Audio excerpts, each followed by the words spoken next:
Hi, how are you? Welcome to Remember's Corner. Someone asked me, is it necessary to use a digital mixer and at the same time use analog processing? So, necessary.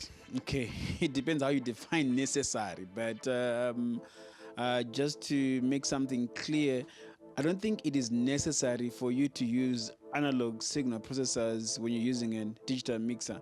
Because a digital mixer also has inbuilt processing.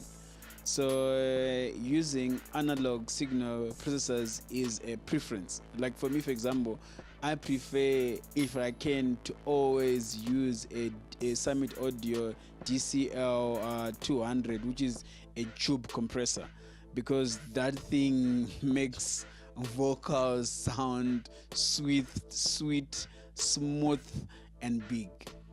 But if I don't have one and one is not working, I'll still be able to get the job done with the inbuilt signal processors. So just to answer that, it is not necessary, but as a live sound engineer, as you start also having a signature of the kind of sound that you want to give, you might find it for yourself necessary to have such an analog signal processors.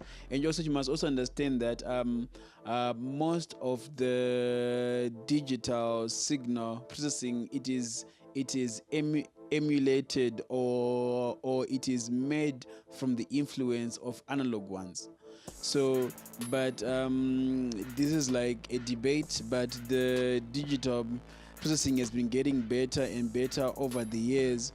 But there is just a thing like in live sound engineering, that to some extent there's always the thing of analog signal processors who always sound more natural as compared to digital ones.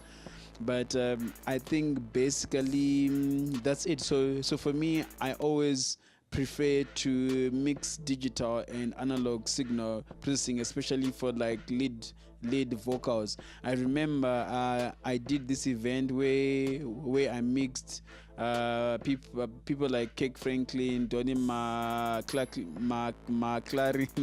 and Tasha Cobbs. And I remember when Tasha Cobbs performed her vocal, I was sending it through that DCL 200, the Summit Audio compressor.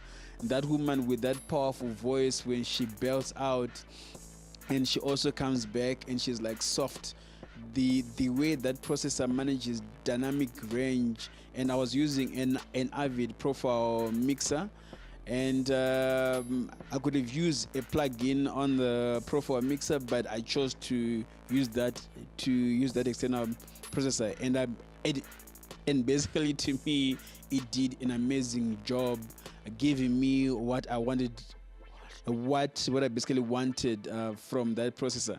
I remember in my early days working with digital mixers, I would always find it hard to get to that sweet spot with a gate or a compressor because I was coming from using analog processors, mixing on mixers like Yamaha PM3000, using Droma signal processing, and then you come into this digital world and the compressor, and when you set the threshold, the attack time, the release time, sometimes I wouldn't really be happy getting to my sweet spot.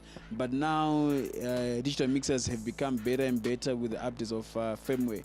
So basically, when all is said and done, it is not really necessary, but it just becomes a preference. Like now, I do invest more in like much more better plugins, so that I don't have to carry analog processors everywhere I go, because sometimes it is also a challenge in terms of luggage, to carry around that signal processor that I love so much. But sometimes, I'm willing to make that sacrifice to carry that extra luggage, because I know the sound that I get from that device is difficult for me to get it so easily through a software emulation. But basically, that's it. Thank you very much for watching Remember's Corner. Looking forward to have you again. Bye for now.